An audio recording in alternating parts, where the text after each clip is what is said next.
Na, kender rajta a lisztet. Kender rajta a lisztet. De nem igaz, hogy simán, nézd meg! Hihetetlen vagy. Ez így nem jó, Tomi, ez így nem jó. Mi az, hogy nem jó? Csináld te! Szerencsét.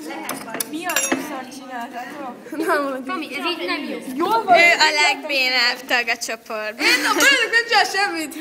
Én a szellemi tag vagyok. Lélekben nem is tudnék neki. Nem, Anna gyúrja a marcipánt.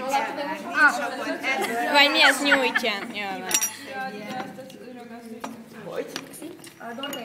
Ennek rossz íze van. Marcipán íze. Megkóstoltad? Nem igaz? Én is megkóstoltam. Nem igaz?